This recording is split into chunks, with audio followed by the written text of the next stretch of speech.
Top on the news tonight. Governor Basiriotu underscores CSOs as pivotal to national development. Cross River State government reinvents art of read and write among public primary school pupils. Plus, Minister of Works seeks stakeholders' cooperation to actualize Lagos Calabar Coastal Highway as Senator Sukwo holds town hall meeting with constituents. Details shortly. It's good to have you on Nta Calabar News. I am Paul Abel. The Cross River State Governor, Senator Basiriotu, is underscoring the invaluable contributions of civil society organizations in fostering good governance and societal growth, assuring of a more conducive environment for a vibrant civic space. The governor stated this during the South-South Regional Conference on improving regulatory environment for civil society organizations operations in Nigeria. Justina Item reports. Civil society organizations are pivotal to promoting transparent and accountable governance, human rights protection, and enhanced welfare of citizenry. But certain government regulations, laws, and codes have continued to impede optimal performance of these organizations, and this conference is meant to address such anomaly. Governor Tu, represented by the Commissioner for Environment, promised to support the organizations to thrive. I would like to implore you to structure your recommendations around 4 pillars: transparency, inclusivity, independency, and accountability. Lawmakers identify challenges hindering smooth operations of civil society organizations to include communication gaps and improper consultations, assuring of robust synergy for improved civic space. The Right Honorable Speaker of the 10th House of Assembly, Right Honorable Tajuddin Abbas, also spearheaded and forged a partnership with the UNDP as regards funding programs. The legislature will work with the executive to achieve this necessary operating environment to improve CSO operational environment in the state. Executive Director, Global Rights, Abiodun Bayewu, represented by the Programs Manager, Edosa Oviawe, says civil society organizations in Nigeria have continued to contribute to the nation's socio-political landscape. With effective government partnership, CSO can gain access to essential support and policy initiatives that facilitate a better regulatory environment for the sector. The conference on the theme, Forging Partnerships for Sustainable Operational Environments for the Non-Profit Sector in Nigeria, is organized by Global Rights, the implementers of the European Union project targeted at improving operations of civil society organizations in Nigeria. In Calabar, Justina Item, NTA News. To ensure federal roads across the nation are in best quality condition for road users to boost economic development in the country, the Minister of Works, Dave Umahi, has inspected the Calabar-Itu Federal Highway to ascertain the quality of work done and the level of completion. Correspondent reports that the minister was with members of the Senate House Committee on Works and their counterparts in the House of Representatives at the inspection. The minister, who decries the terrible state of the road, however, commends the indigenous contractor handling the Cross River section for the quality of work and assures of more funding to fast-track the completion of the job. I'm very much enthused, very much excited, and that a local contractor can do this. And I was very shocked when people bribed the community to protest against Samatec. That was very satanic. If other contractors would have done the jobs like Samatec has done, we will not have nightmare on this road. As the Committee on Works is to ensure that everything is done properly. We trust the minister. We know he knows the job. We're fully backing him to make sure he succeeds, because the renewed hope agenda of the president must come to fruition. As a country, we cannot develop if we do not encourage our individual contractors. We cannot. On the section being handled by a foreign contractor, the minister frowns at the neglect by the firm while reading the Riot Act to the company to return to site or face a revocation of the contract. By the end of next week, you will hear that some of the contractors, jobs terminated, unless Beja and CCCs show capacity and show commitment. One of the issues highlighted by the minister is the use of concrete pavement and local materials in road construction in fulfillment of President Tinubu's renewed hope agenda on accessible roads in all states, which is a passionate drive by the Federal Ministry of Works. In Calabar, Paul Abel, Nta News. Similarly, the Minister of Works, Dave Umahi, says the success of the Lagos-Calabar Coastal Highway, a legacy project of President Bola Ahmed Tinubu, is dependent on the cooperation of various stakeholders along the routes in the different states that the road traverses. The minister disclosed this during a stakeholders engagement meeting in Calabar. Correspondent Oba Hyacinth reports.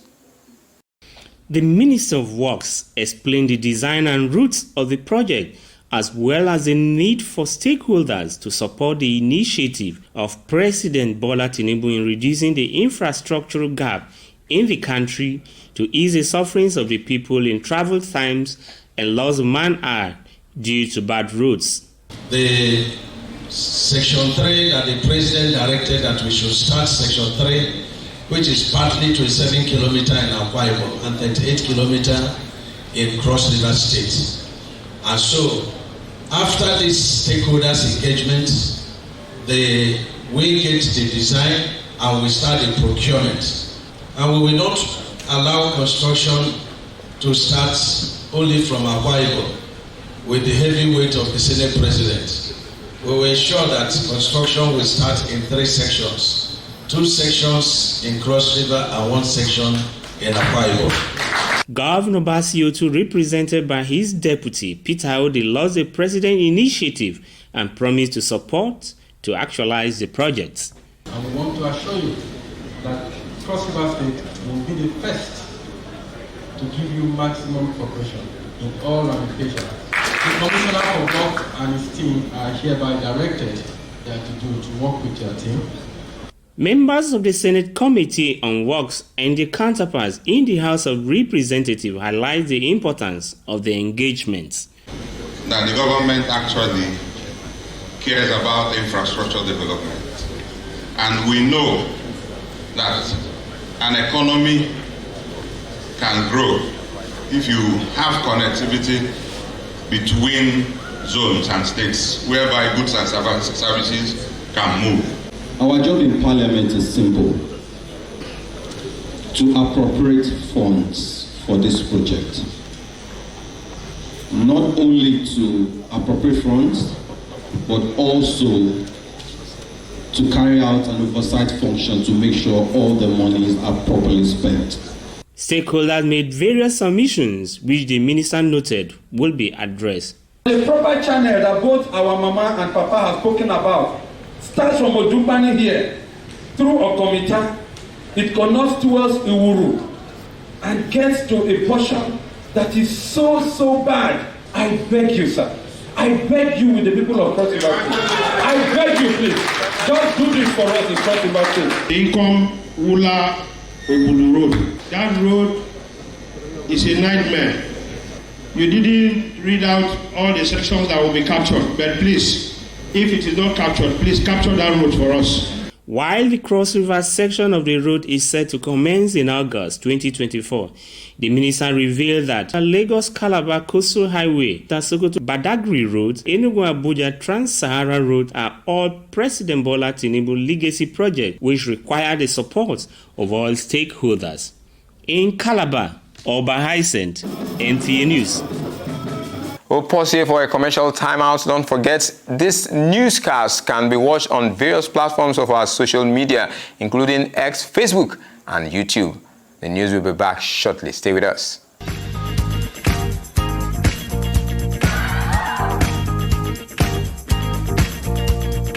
Are you looking for a secured environment with good parking space and a natural ambience? Then look no further. Nta Calabar Entertainment Ground has got you covered for marriages, parties, and all kinds of events. Have your event at Nta Calabar Entertainment Ground, you stand a chance to get a discounted rate for your event coverage. For bookings, please call Jane 0806 353 3069. Celebrate your events at Nta Calabar Entertainment Ground. Nta Calabar, the station for the people.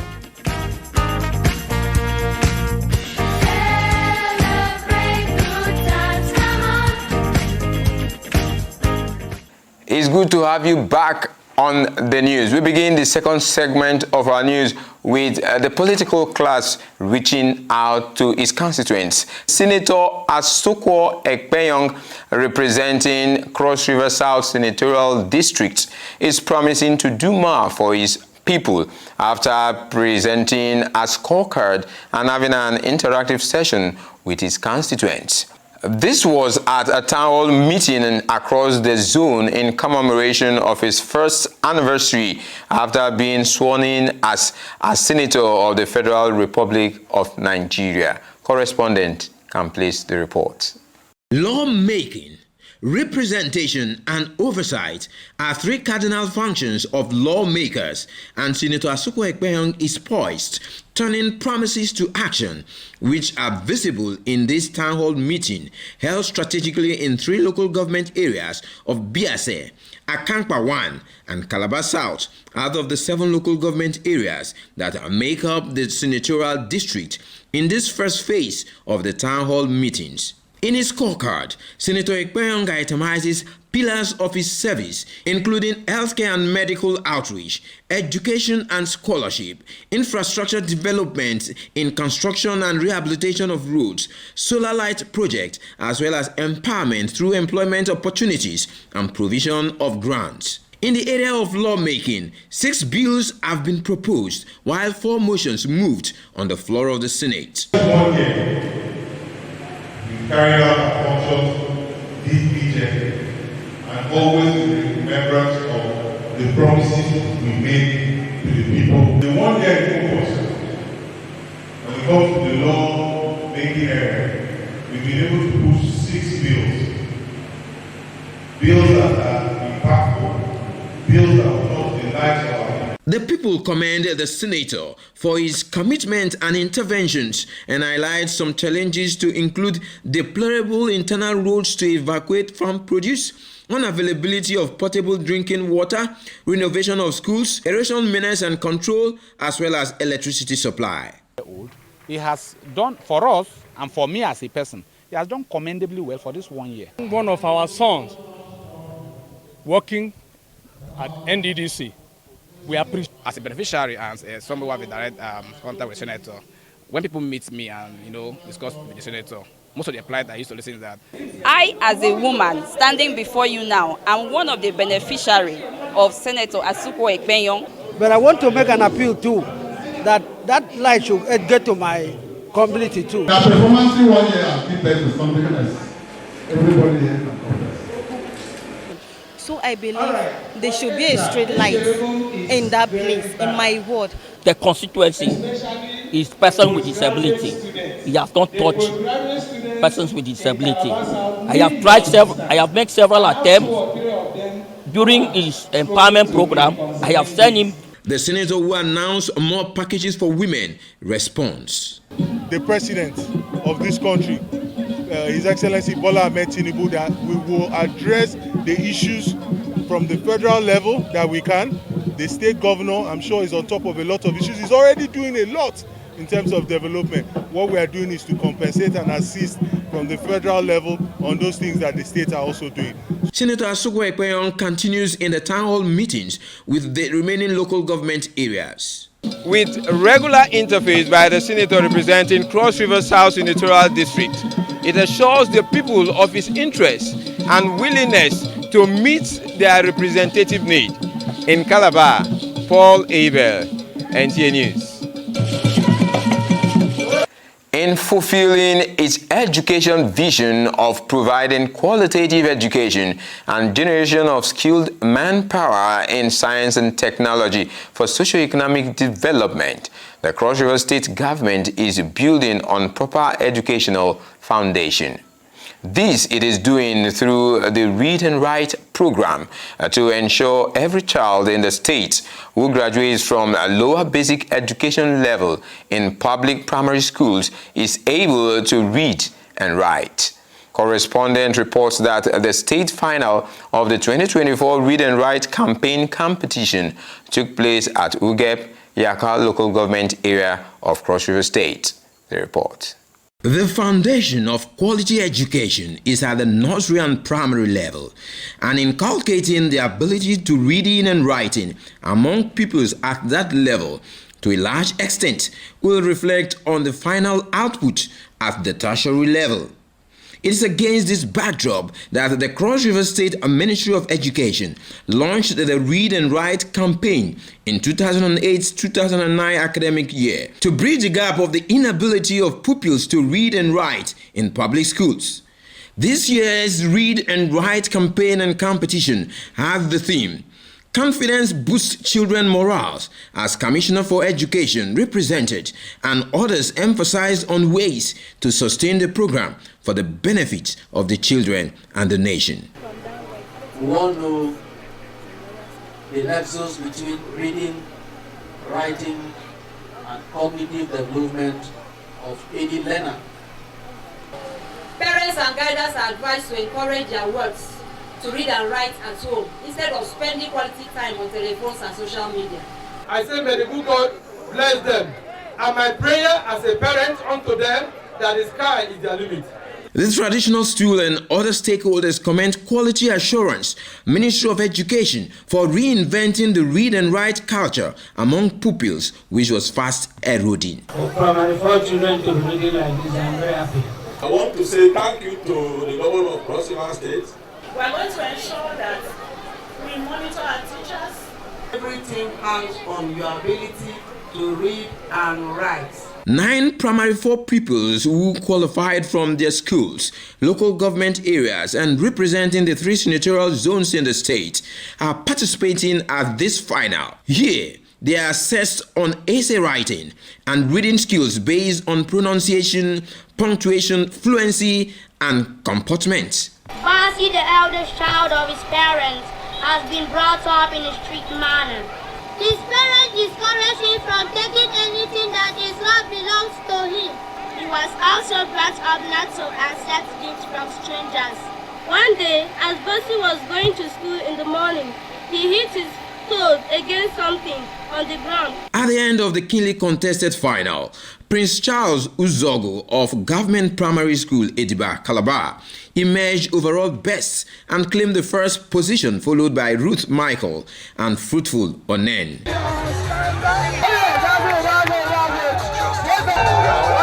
Honestly, I feel good. I worked on my intonation. The secret there is that I bail him on syllables and stress, intonation. That makes him outstanding. Well, the state government, I don't know if he will be given scholarship. I think that should have been the best. The Obin Cultural Group, founders of the first girls' secondary school in Ugep in 1983 and St. Teresa Primary School dance troupe, added spice to the event.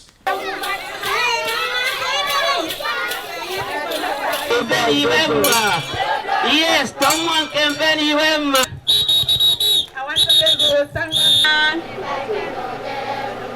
The Cross River State government is poised to ensure that the reading culture is reinvented in the lives of young people. From St. Teresa Primary School in Ugep, Yako local government area of Cross River State, I am Paul Abel, NTA News. Those are the stories trending on our channel this day. Thanks for watching. My name is Paul Abel. Have a pleasant night rest.